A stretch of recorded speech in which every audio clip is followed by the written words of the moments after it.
Au tournant du siècle, le monde occidental est en plein essor économique et le Québec suit le mouvement. On bénéficie d'un retour à la prospérité. Les signes de progrès ne manquent pas. Dans les maisons de la haute bourgeoisie, on s'éclaire à l'électricité, on communique avec la famille par téléphone, on écoute de la musique sur gramophone. Les premières automobiles pétaradent dans les rues de Québec et de Montréal, où elles croisent ces tramways électriques qui épatent les citadins. En matière de transport en commun, cependant, nous nous sommes fait damer le pion par les Français. En effet, 3 mois après l'ouverture de sa fameuse exposition universelle en juillet, Paris a inauguré son métro dont le succès a été rapide. À ce jour, en décembre 1900, 18 millions de personnes sont déjà montées à son bord. Le richissime financier montréalais Louis-Joseph Forget, qui a des intérêts dans nos tramways, part voir cette merveille en compagnie de sa famille. C'est dire qu'il ne votera pas aux élections provinciales du lendemain. En septembre 1900, Félix Gabriel Marchand, qui est le premier ministre du Québec, premier ministre libéral, meurt. Et c'est son ministre des Terres et Forêts, Simon-Napoléon Parent, qui est nommé à sa place au tout début d'octobre. Donc, Parent devient, par le fait même, premier ministre du Québec. Mais il doit déclencher des élections, c'est tout à fait normal. Et c'est en décembre qu'ont lieu les élections générales dans tout le Québec. Toutefois, le suspense est inexistant car on ne votera que dans 35 comtés sur 74. Dans les autres cas, les députés ont été élus par acclamation et tous étaient libéraux. Le parti du premier ministre sortant, Simon-Napoléon Parent, est donc assuré de former le prochain gouvernement. Et les gens de Québec jubilent. Pourquoi? Parce que Parent est leur maire depuis 1894. Il va d'ailleurs l'être jusqu'en 1906. Et c'est un maire qui a très bonne réputation. On l'a surnommé le maire des grands travaux. À Québec, c'est avec Parent la création du parc Victoria, l'installation définitive des tramways, la mise en place du bassin Louise et des élévateurs à grains. Donc, on le voit, ce sont des... Parent va poser des gestes à Québec qui vont marquer l'histoire de la ville. C'est dans ce contexte qu'Alphonse Desjardins fonde un mouvement dont on n'aura jamais soupçonné l'importance à l'époque. Desjardins, écoutez, c'est le plus important employeur du Québec avec 40 000 emplois, tout secteur économique confondu. Donc, c'est très, très important. Dans le secteur des services financiers, Desjardins, c'est plus de 70 milliards d'actifs. Donc, c'est pas mal plus gros que la Banque nationale, qui est la deuxième institution financière au Québec. C'est 40 des prêts hypothécaires résidentiels au Québec. C'est 45 des dépôts à terme au Québec. C'est le plus important assureur vie au Québec. C'est le deuxième plus important assureur de biens matériels de dommages au Québec. Donc, Desjardins, c'est une force incroyable au Québec. C'est ce que je dirais, moi, une force tranquille, parce que les Québécois ne se sont pas rendus compte que Desjardins a grossi aussi rapidement et puis est devenu ce qu'il est devenu. L'histoire du mouvement Desjardins commence le 5 novembre 1854 à Lévis, alors qu'Alphonse Desjardins voit le jour. On ne sait pas grand-chose sur la famille des Desjardins, si ce n'est que le père est un journalier qui gagne difficilement sa vie, qui a un revenu irrégulier. Desjardins fréquente l'école primaire à Lévis. Ensuite, il va fréquenter le collège de Lévis jusqu'à l'âge de 15 ans. Sa famille n'a pas les moyens de lui payer le cours classique. Alors, Desjardins quitte le collège de Lévis à l'âge de 15 ans et s'enrôle dans l'armée, dans le 17e bataillon d'infanterie de Lévis. Il va faire un court séjour au Manitoba, à la Rivière-Rouge, et il revient ensuite à Lévis. Son premier véritable emploi, c'est dans le journalisme. Il devient journaliste à l'Écho de Lévis dès 1872. À la fermeture de l'Écho de Lévis en 1876, Alphonse Desjardins passe au Canadien, un quotidien de Québec dont son frère, Louis-Georges, est copropriétaire avec Israël Tarte. En 1879, il épouse aussi Dorimène Desjardins, une dame de Sorel. Alphonse et Dorimène Desjardins vont avoir ensemble 10 enfants, nés entre 1880 et 1902. En 1879, après 7 ans de journalisme, il devient éditeur des débats à l'Assemblée législative du Québec. En 1889, le gouvernement libéral d'Honoré Mercier met fin à la subvention qui permettait à Desjardins de publier les débats. Certains prétendent que Mercier aurait déjà demandé à Alphonse Desjardins de corriger certaines parties de la narration des débats et que Desjardins se serait opposé à cela. Il se peut aussi que le frère d'Alphonse Desjardins, Louis-Georges, soit à l'origine des difficultés que connaît Desjardins avec Mercier, parce que Louis-Georges était un adversaire politique de Mercier, un adversaire assez virulent qui prenait la parole à l'Assemblée législative et qui dénonçait de façon assez virulente les politiques de Mercier. Il fonde alors le journal L'Union canadienne, qui se veut l'organe du Parti conservateur à Lévis et qui, comme son nom l'indique, défend l'unité canadienne. Mais sa santé défaillante le force à abandonner la publication de son journal. Évidemment, Desjardins avait de bons contacts en politique, il y avait de bons états de service pour le Parti conservateur, et c'est ce qui va lui permettre de se retrouver un autre emploi, un emploi cette fois-ci à Ottawa, en tant que sténographe français de la Chambre des communes. Le poste était vacant et Desjardins va l'occuper de 1892 jusqu'en 1917.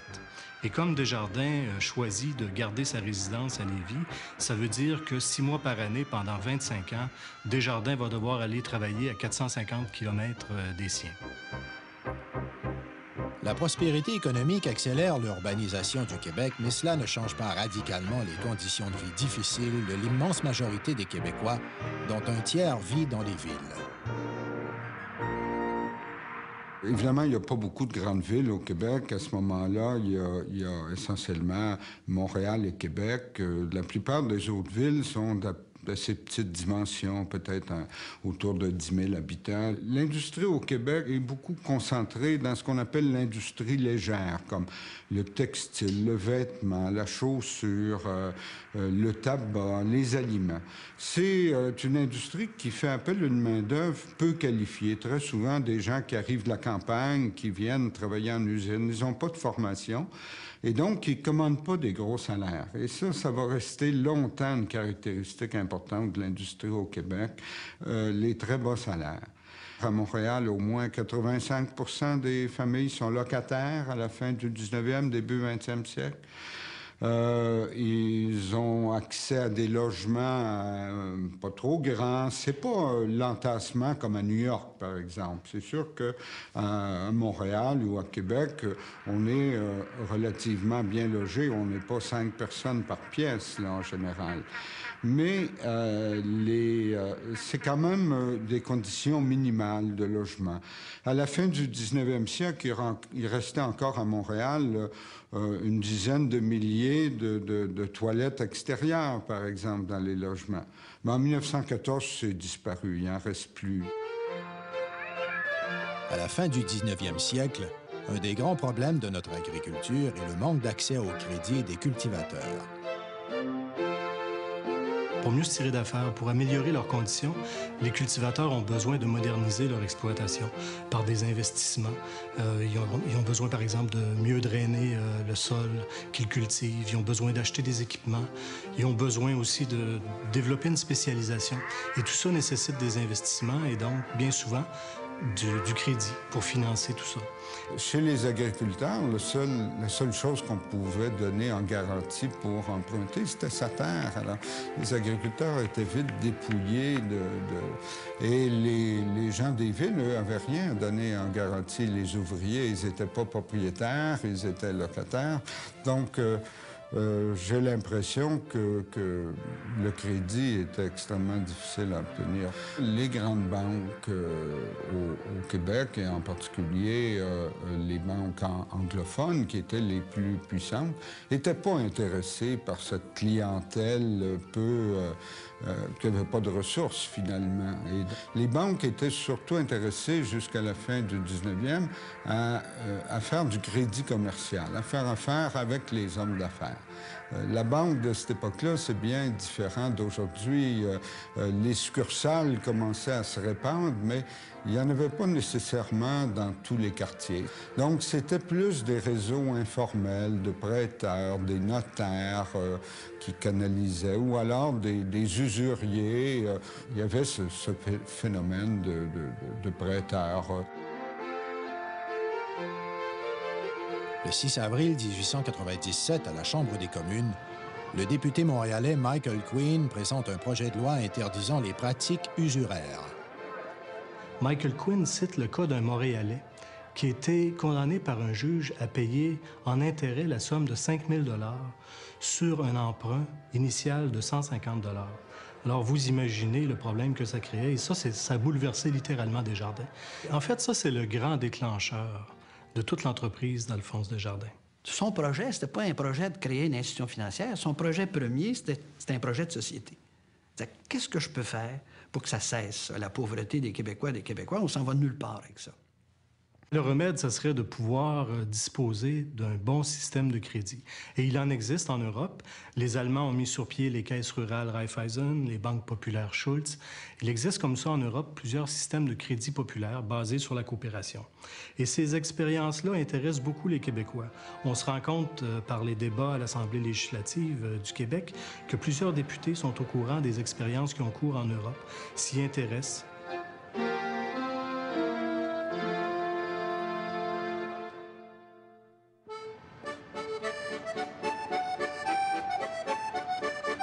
Alphonse Desjardins réfléchit sur les moyens d'améliorer les conditions de vie de ses concitoyens.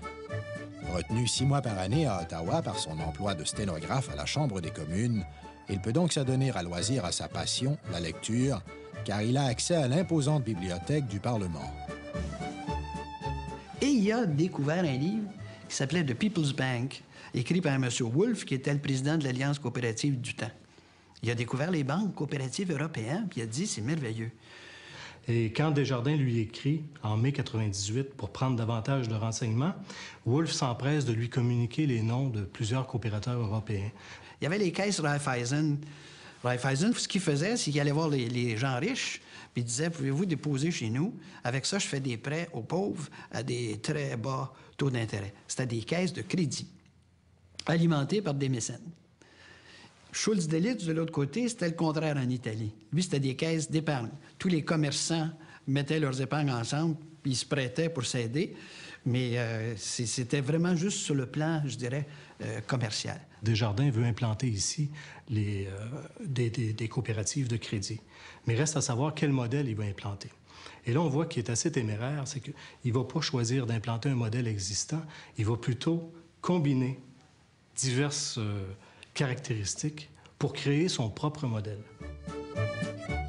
Le 20 septembre 1900, à Lévis, il réunit chez lui un petit groupe de concitoyens qui l'aidera à rédiger les statuts et règlements de la future coopérative d'épargne et de crédit. Cette première démarche mènera, un peu plus de 2 mois plus tard, à la fondation de la Caisse populaire de Lévis. La fondation de la Caisse populaire de Lévis a lieu le 6 décembre 1900 dans un immeuble qui appartient à la Société des artisans canadiens-français sur la rue Éden à Lévis. On trouve là à peu près une centaine de personnes qui ont accepté l'invitation d'Alphonse Desjardins de participer à l'Assemblée de fondation. Et là, plus de 80 sociétaires vont signer le pacte social et vont acheter des parts sociales de 5 $. C'est comme ça que se fait la fondation de la Caisse populaire de Lévis. Installée en la demeure de la famille Desjardins, la Caisse populaire de Lévis entre en activité le 23 janvier 1901. Une douzaine de sociétaires viennent y déposer des petits montants qui, à la fin de la journée, dépassent à peine 26 $. La Caisse populaire de Lévis, c'est un modèle qui n'a pas d'équivalent en Europe. C'est une coopérative d'épargne et de crédit qui a ses particularités. Si on veut, par rapport aux coopératives de crédit européennes, c'est une coopérative qui est plus libérale. Elle est à responsabilité limitée, c'est-à-dire que le membre qui paie sa part de 5 $ s'engage financièrement à 5 $, pas plus. Son épargne n'est pas engagée et il n'est pas responsable non plus des engagements financiers des autres membres de la coopérative. Et c'est une coopérative aussi à capital variable, c'est-à-dire qu'en tout temps, le membre peut se retirer de la coopérative et obtenir le remboursement de sa part sociale. Mais le mouvement coopératif, c'est important parce qu'il est inaliénable. Ça, c'est la grande différence. Regardez aujourd'hui, quand je dis c'est inaliénable, parce qu'il n'y a pas d'action. Alors, c'est un contrôle démocratique. Même si vous achetez toutes les parts sociales d'une caisse ou toutes les parts permanentes dans une caisse, vous avez toujours un vote. Une coopérative, ça ne peut pas être acheté. Ça appartient à ses membres. Et puis, c'est un homme, un vote, ça ne peut pas se vendre. Ce n'est pas une corporation en capital-action. On ne peut pas faire une offre publique d'acquisition des actions de Desjardins. Il n'y en a pas d'actions. Ce sont des parts sociales qui appartiennent à des personnes. Je me couchais le soir, j'étais tranquille. J'étais sûr que dans la nuit, il n'y a pas un Japonais ou un Opérin qui nous ferait un OPA. Il aurait été bien surpris d'acheter toutes les parts sociales, puis le lendemain, il se retrouvait avec un seul vote. À la fin de sa première année d'exercice, la Caisse de Lévis comptera 721 membres. Pareil résultat n'aurait jamais été possible sans l'appui du clergé lévisien qui ne tarde pas à y faire des dépôts. La Caisse de Lévis n'aurait jamais connu un tel essor sans le soutien constant de Dorimène Desjardins. Entre 1903 et 1905, c'est elle qui voit la gestion quotidienne des opérations de la Caisse pendant les absences de son mari, retenue par son travail à Ottawa 6 mois par année. Elle ouvre ainsi la voie aux nombreuses femmes qui, au fil des ans, assumeront ce même rôle dans les caisses paroissiales. De 1900 à 1906, en fait, Desjardins va essayer de convaincre les gouvernements de légiférer pour reconnaître juridiquement la Caisse populaire. Desjardins veut la reconnaissance juridique la plus large possible et il va d'abord s'adresser à Ottawa. Mais à Ottawa, on lui dit qu'en fonction de l'Acte de l'Amérique du Nord britannique, les coopératives d'épargne et de crédit sont des associations à caractère privé. Alors, Desjardins va être forcé. Un peu malgré lui, Desjardins va se retourner vers le provincial et il va demander une loi à Laumergouin qui va l'adopter en mars 1906. C'est la loi des syndicats coopératifs qui signifie la reconnaissance juridique des caisses populaires. Alors, à partir de là, bien, ça ouvre la voie à l'expansion des caisses sur tout le territoire parce que là, Desjardins va pouvoir commencer à fonder des caisses un peu partout. Afin d'assurer la propagande de son modèle, Desjardins a recours à une formule pédagogique courante à l'époque. C'est ainsi que naît le catéchisme des caisses populaires Desjardins. Rédigé par l'abbé Philibert Grondin, ce document s'avérera une référence utile dans l'organisation des caisses jusque dans les années 1960. Et dans plusieurs diocèses, les évêques ont encouragé les curés à fonder des caisses populaires. Certains leur faisaient même parvenir un exemplaire du catéchisme des caisses populaires. D'autres pouvaient écrire une lettre circulaire qui était adressée à tous les curés du diocèse pour les inciter à regrouper leurs paroissiens et à organiser la fondation d'une caisse populaire. De 1907 à 1915, Desjardins fonde à lui seul 130 caisses au Québec et 18 dans des paroisses francophones de l'Ontario. Le rayonnement des caisses atteint même les États-Unis. Dès 1908, Desjardins se rend à Boston où il est reçu par des associations de gens d'affaires. Par la même occasion, il se rend dans la ville de Manchester à l'invitation d'un curé qui l'incite à y fonder une caisse. Il s'agira de la première des 9 caisses que fondera Desjardins chez nos voisins du Sud.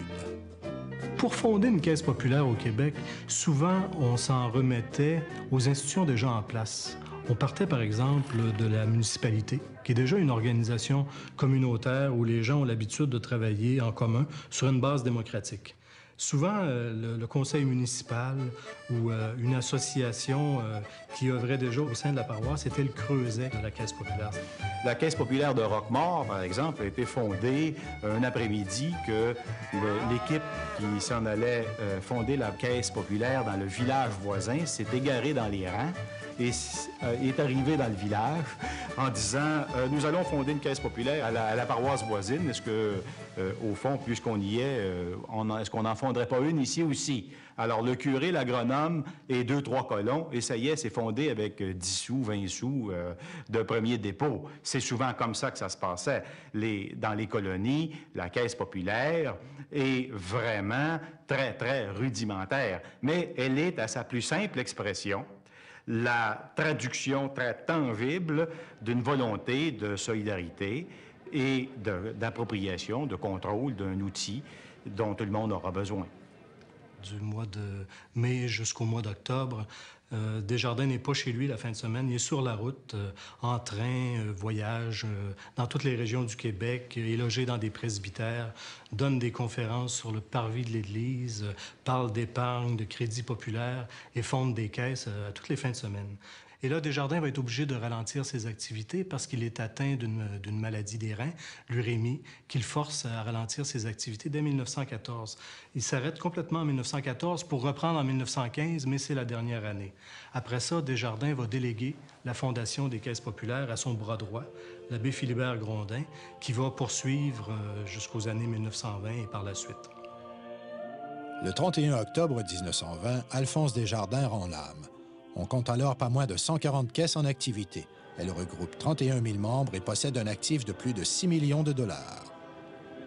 Desjardins n'a jamais touché de salaire et au contraire, il aurait mis près de 4 000 $ de sa poche pour financer ses déplacements, ses voyages un peu partout à travers le Québec. Évidemment, il a reçu souvent l'hospitalité des curés qu'il recevait, qu'il le logeait gratuitement, mais c'est tout. Après le décès de son mari, Dorimène Desjardins poursuivra son œuvre en prodiguant des conseils et en propageant ce qu'il est désormais convenu d'appeler la pensée d'Alphonse Desjardins. Le mouvement coopératif vit une décennie difficile après la disparition de son propagandiste et animateur. Les années 20 voient les prix agricoles s'effondrer. Des fermiers sont incapables de rembourser les prêts qui leur ont été consentis pour moderniser leur équipement. Des caisses doivent cesser leurs activités, d'autres éprouvent de sérieux ennuis.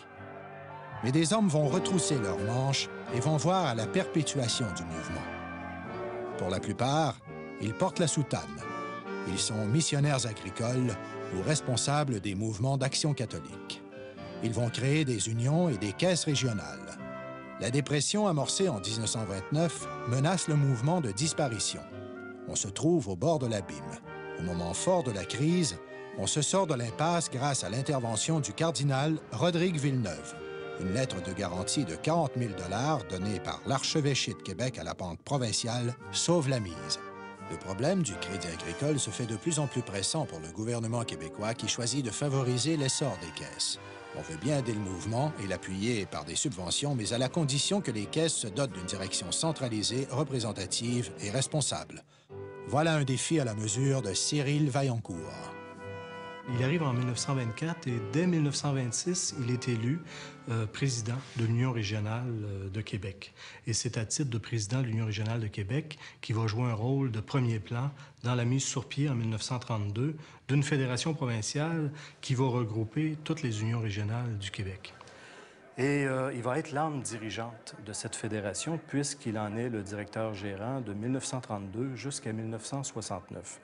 Pendant 37 ans, c'est Cyril Vaillancourt qui tient les rênes du mouvement Desjardins. Et de façon très solide. C'est un homme autoritaire, un peu paternaliste, qui se comporte un peu, des fois, comme un propriétaire des caisses populaires. Moi, je trouve que Desjardins a toujours été chanceux d'avoir, à l'époque, l'homme ou la femme dont il avait besoin pour faire avancer le mouvement. Alors, M. Vaillancourt, à ce point de vue-là, a été celui qui a permis que le mouvement, avec des entités très autonomes, se tienne ensemble. Et c'était tout un défi de traverser les années 30 et aussi les années 40, parce que même dans les périodes de prospérité économique, le mouvement a connu justement des périodes d'expansion tellement rapides que ça prenait des gens qui étaient vraiment bien en selle aux commandes pour empêcher les dérapages. Desjardins a toujours eu une image de solidité et de sécurité. Et ça, c'est extrêmement important pour une institution financière, c'est le plus important. D'autres institutions financières ont eu des crises et d'autres institutions coopératives ont eu des crises parce qu'ils ont pris des risques plus grands que Desjardins. Desjardins ne prenaient pas de risques, on les trouvait bien conservateurs, mais d'un autre côté, quand on regarde ça aujourd'hui avec recul, on se rend compte que c'était finalement la bonne chose à faire. La crise économique qui a menacé l'existence du mouvement va, dans un deuxième temps, relancer son développement. Au cours des années 30, on se rend compte vraiment que la société canadienne-française a un gros problème d'organisation économique. Et plusieurs personnes se mettent à la recherche de solutions pour relancer le développement économique, des solutions pour sortir de la crise. Et c'est dans ce contexte-là que les coopératives vont devenir en quelque sorte une planche de salut pour les Canadiens français.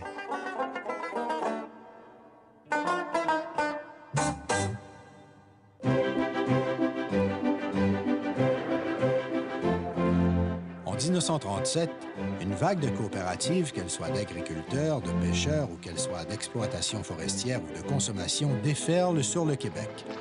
En 1939, le Conseil supérieur de la coopération voit le jour grâce au père Georges-Henri Lévesque qui passera à l'histoire pour avoir été l'inspirateur de la Révolution tranquille. La coopération est toujours, en quelque part, comme entre deux chaises. Elle est toujours une forme d'organisation économique qui tend à concilier une logique de solidarité et une logique marchande en les maintenant dans une tension optimale. La coopération est au mieux une forme de complémentarité du capitalisme et non pas sa substitution. Et en conséquence, au fur et à mesure que le mouvement quitte la marge et qu'il connaît dans son organisation et dans ses moyens un nombre de plus en plus grand d'échanges et de transactions avec le marché, inévitablement, on va assister à un accroissement des tensions entre la logique marchande et la logique associative de la solidarité derrière son institution locale, derrière l'affirmation de valeurs et de préoccupations des sociétaires. On retrouve cette tension-là dans toutes les institutions coopératives, dans le domaine de l'épargne et du crédit, mais dans les autres domaines également, et on les retrouve au Québec et ailleurs dans le monde. De toutes ces entreprises coopératives, ce sont les caisses populaires qui connaissent la progression la plus spectaculaire. De 1933 à 1944, 724 d'entre elles voient le jour, surtout à la campagne. Leur croissance financière est à l'avenant. Moi, mon contact ou mes premières connaissances du mouvement Desjardins, ça remonte à mon enfance, en fait, parce que mon père, qui était un commerçant, qui avait un commerce qui allait assez bien, toute la famille vivait de ça. Mais lui, il s'est occupé de différentes choses et quand il a découvert les caisses populaires, ça l'a beaucoup impressionné. Il voyait là un moyen pour les Québécois et les Québécoises de se développer et de prendre leur place sur le terrain économique. Et alors, il s'est beaucoup occupé des caisses populaires. Il a fondé la caisse dans notre paroisse, à Sainte-Madeleine d'Outremont. Et évidemment, dans des débuts comme ça, il cherchait de la main-d'œuvre pas trop chère. Alors, c'est ces garçons qui invitaient à être caissiers. Moi, j'ai été caissier à la Caisse populaire d'Outremont. J'avais peut-être 14-15 ans. La prospérité économique de la Deuxième Guerre mondiale a été très profitable pour les caisses populaires. Et ça les place dans une position où elles peuvent maintenant investir dans des entreprises, créer de nouvelles entreprises pour compléter l'action économique des caisses populaires. Alors, dès 1944, les caisses populaires se regroupent pour créer la Société d'assurance des caisses populaires, une compagnie d'assurance incendie qui permettait d'offrir une protection aux membres des caisses populaires et du même coup de faciliter les prêts hypothécaires, parce qu'on commençait à en faire beaucoup des prêts hypothécaires à cette époque-là. Donc, une première société d'assurance générale. Et en 1948, on poursuit avec la création de l'assurance vie Desjardins, encore une fois, qui permet de protéger les membres et qui facilite les opérations de crédit des caisses populaires. Un peu plus de 10 ans après sa création, l'assurance vie Desjardins talonne de près le numéro 1 des assureurs canadiens-français, l'Industriel. Après la guerre, le niveau de vie de la population augmente et les gens sont en mesure d'acquérir des biens de consommation et ne se gênent pas pour en acquérir beaucoup, d'autant plus qu'on fait beaucoup appel au crédit. Mais il y a plusieurs consommateurs qui s'endettent auprès des compagnies de finances, qui, elles, exigent des taux de 20 % et même plus. Alors là, on se retrouve au Québec avec une espèce de renaissance de l'usure et les caisses populaires sont souvent accusées d'en être un peu responsables. Parce que les caisses ne veulent pas faire de crédit à la consommation, ne veulent pas prêter pour l'achat de mobilier, l'achat de téléviseurs et surtout pas pour une voiture. Cyril Vaillancourt répétait souvent qu'une voiture, on achète ça content, si c'est pour se promener. Si c'est pour travailler, là, on peut toujours obtenir un prêt, c'est pour un usage professionnel. Au cours des années 1950, le mouvement résiste aux pressions préférant favoriser l'épargne. Cyril Vaillancourt fait sienne cette vieille maxime: le souci de l'épargne épargne les soucis. On va commander en 1956 une enquête à des sociologues de l'Université Laval sur les besoins et les aspirations de la famille canadienne-française, de la famille salariée. Et c'est un peu ce rapport Tremblay-Fortin qui va être déposé en 1963, qui va convaincre les dirigeants du mouvement Desjardins d'aller vers le crédit à la consommation. En fait, le rapport Tremblay-Fortin nous montre que le crédit à la consommation est une donnée des nouveaux modes de vie, que c'est une donnée un peu inéluctable et que ça fait partie d'une nouvelle façon de concevoir le budget familial. Avec les années 1960, s'éteint l'ère des discours moralisateurs. Le Québec modernise ses institutions, les caisses consentent enfin à libéraliser leur politique des prêts à la consommation. Cette nouvelle stratégie d'éducation économique permet aux caisses de se moderniser. En 1962 et 1963, on va faire d'abord l'acquisition de la sauvegarde, de la sécurité. On va faire l'acquisition aussi d'une société de fiducie. Toutes ces sociétés-là viennent composer un réseau de sociétés filiales qui complètent l'action des caisses dans le domaine de l'assurance et de la fiducie. Il y a 8 institutions dans le mouvement coopératif des jardins. Alors, tout ça nous amène au fameux Pop Sac à vie en 1969 avec la jeune Marie-Josée Taillefer qui se trouve à énumérer, en fait, la grande variété des composantes du mouvement des jardins. Si vous voulez vous souvenir d'un nom, je vais vous donner mon secret. Dites le mot Pop Sac à vie sauce, puis copain. Pop Sac à vie sauce, puis copain.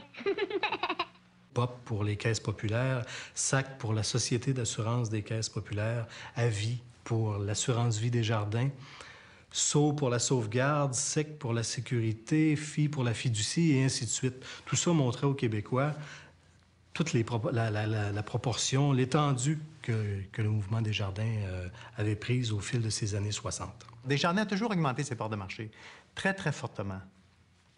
Ce qui veut dire qu'il y avait une croissance interne très, très forte, due à l'adhésion des gens. Donc, due à une bonne image, un bon positionnement marketing, dont on n'était pas conscient, les Québécois, beaucoup, comme observateurs ou comme clients ou comme membres des caisses. En 1964, l'actif des 1227 caisses populaires atteint 1 milliard de dollars et elle compte 1 200 000 membres. La force et la croissance de Desjardins, ce n'est pas une croissance qui vient des acquisitions, c'est une croissance qui vient de l'intérieur. C'est une croissance endogène, avec des parts de marché qui augmentaient beaucoup plus rapidement que les parts de marché, par exemple, des banques dans le prêt hypothécaire ou dans le prêt à la consommation ou dans l'épargne. On a, là, Desjardins, formé, en somme, la plus grande institution financière au Québec, pas avec des banquiers, des financiers puis des grands économistes, avec le monde ordinaire. C'est le projet qui était tellement fort que ça a stimulé des gens comme mon père qui disaient « Mon petit gars, si tu savais ce qu'on est en train de bâtir... Mais ces gens-là pensaient loin. Au tournant des années 1970, les caisses populaires vont atteindre la taille d'un géant financier.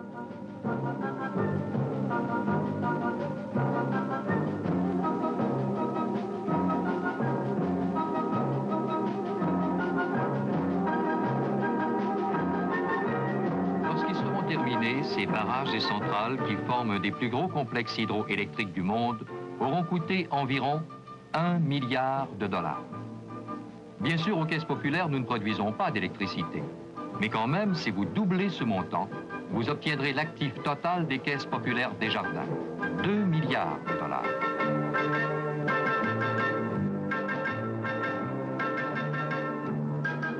Cette croissance est due pour beaucoup à Alfred Rouleau qui accède à la présidence du mouvement en 1972 et en fait un interlocuteur de premier plan dans les grands débats de la société québécoise. Aux besoins ou aux exigences de ses membres, mais c'est aussi dans la mesure... C'était un bonhomme qui voyait le mouvement des jardins, un peu comme je pense qu'Alphonse Desjardins le voyait lui-même, en disant c'est incroyable la force qu'il y a là-dedans, ce qu'on pourrait faire si on travaillait davantage ensemble. Rouleau est un peu l'homme de la modernisation. C'est lui qui va, par exemple, être aux commandes du mouvement des jardins pour le développement de l'informatique. En 1970, le mouvement des jardins fait beaucoup parler de lui avec le lancement d'un système informatique assez révolutionnaire qui met en réseau les caisses populaires avec une centrale informatique qui est située à Place Ville-Marie à Montréal et qui traite à distance, en temps réel, toutes les opérations des caisses populaires.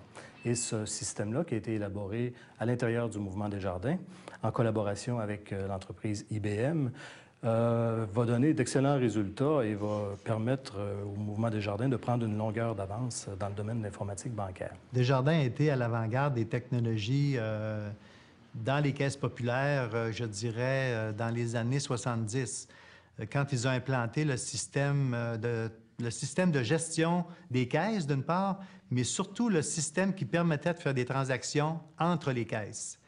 qu'on appelait le système intercaisse. Mais Desjardins a été le premier réseau québécois, sauf erreur, à avoir un tel système.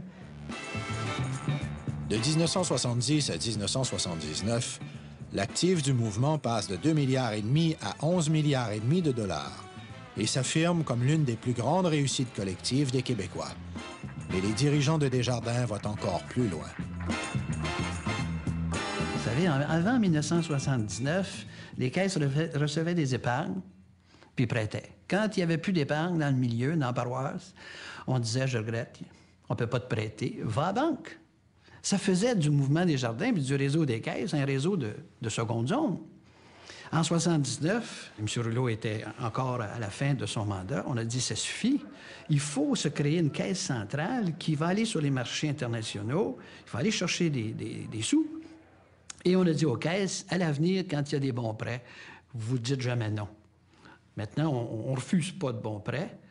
Et en 79, 11 milliards d'actifs. Puis avec ça, là, on a connu une progression qui est constante, qui n'a pas cessé. M. Rouleau avait vraiment créé ce dynamisme qui a fait qu'on a commencé davantage à travailler ensemble dans le mouvement Desjardins. Et ça m'apparaît très important. Raymond Blais succède à Alfred Rouleau en 1981. Blais est un comptable agréé et il va accorder beaucoup d'importance à la modernisation des processus de gestion, notamment par l'informatique. Et il va se soucier beaucoup aussi des questions de rentabilité des caisses. Il est là au moment de la crise de 1982, qui est une crise de forte ampleur. Il a rédigé pour la première fois dans l'histoire du mouvement la mission du mouvement. On n'avait jamais écrit ça en quelque part. Et depuis ce temps-là, on vit avec ça, une mission qui est bien écrite, qui dit contribuer au mieux-être des individus et des collectivités. La mission est longue, là, mais qui résume et auquel on réfère constamment. Il a fait ça. Mais malheureusement, M. Blais décède dès 1987 et la plupart de ses grands projets vont rester en plan et seront plutôt réalisés par son successeur, Claude Belland. Je suis arrivé, moi, à une période où la mondialisation, l'évolution des technologies a bouleversé complètement l'industrie financière et il a fallu prendre position rapidement. Et je me disais, moi, je suis le chef d'orchestre, je suis allé chercher des gens les plus forts possibles. Et pour être capable de faire ce virage qui maintiendrait la place de Desjardins en première position. Desjardins, c'est le plus gros concurrent des banques, puis c'est un concurrent qui fait peur aux banques, puis c'est un concurrent qui énerve les banques et dérange les banques.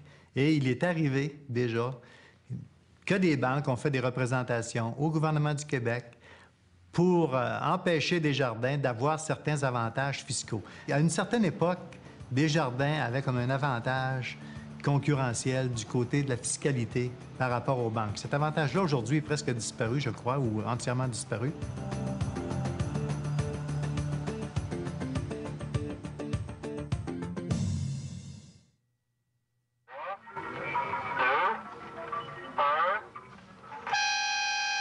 Les caisses populaires, donc, ont progressivement vécu une institutionnalisation. Le temps des pionniers ne peut pas être éternel, bien entendu.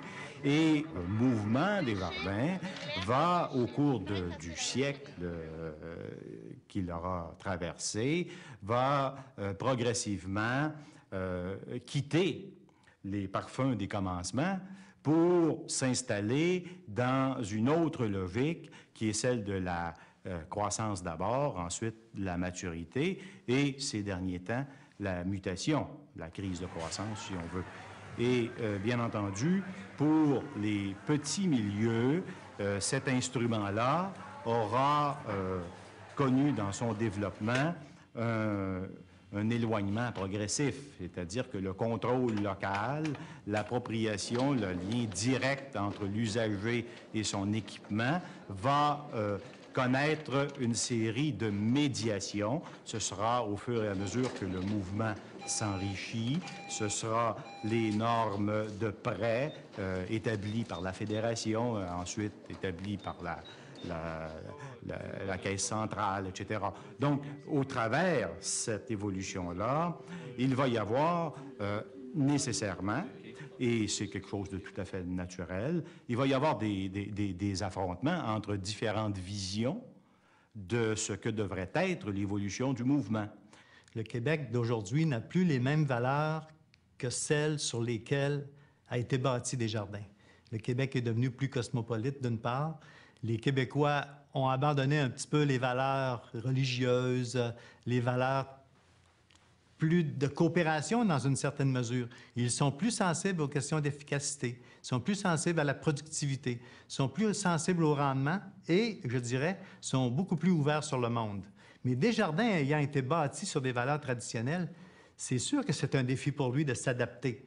Quand je mettais l'organigramme du mouvement sur le mur dans mon bureau, j'avais 12 vice-présidents finances, un vice-président finances dans chacune des fédérations, un autre à la Confédération, et que je me comparais avec nos concurrents, je me disais, est-ce que nos membres sont prêts à accepter ça, là, parce qu'on est une coopérative qu'il faut être à ce point décentralisé? Desjardins a 1200 points de vente au Québec. C'est un réseau énorme avec beaucoup de monde. Donc, ça fait beaucoup de mentalités à changer. Si on veut parler d'autres défis, bien entendu, il y a le défi, je dirais, le défi de l'expansion géographique. Il faut que Desjardins sorte du Québec dans une certaine mesure. Il est tellement gros au Québec qu'il, s'il veut croître, il faut qu'il sorte du Québec. Desjardins a beaucoup influencé la mentalité puis l'évolution de la pensée coopérative à travers le monde, grâce à une entreprise qui a été mise sur pied il y a quelques années, qui s'appelle Développement international Desjardins, qui est une entreprise sans but lucratif, qui travaille très étroitement avec la Banque mondiale ou l'ACDI pour aller faire du développement coopératif à travers le monde. On est dans une trentaine de pays actuellement où on aide les gens à former des coopératives, pas nécessairement sur le modèle québécois, il faut respecter les cultures du pays, mais on enseigne en somme la prise en charge par les gens de leurs propres affaires, de leur propre avenir. Donc, c'est un modèle qui est exportable, tout à fait. C'est un modèle qui répond aux besoins des gens qui manquent d'institutions financières, qui manquent d'un outil comme celui-là pour se développer, pour recueillir de l'épargne et puis pour prêter l'épargne dans le milieu, recycler l'épargne dans le milieu, pour financer des petites entreprises, des petits commerces. On verra dans les années à venir Desjardins créer des alliances avec des grandes banques coopératives et je pense qu'un jour, on aura une grande banque mondiale coopérative pour soutenir le mouvement coopératif à travers le monde.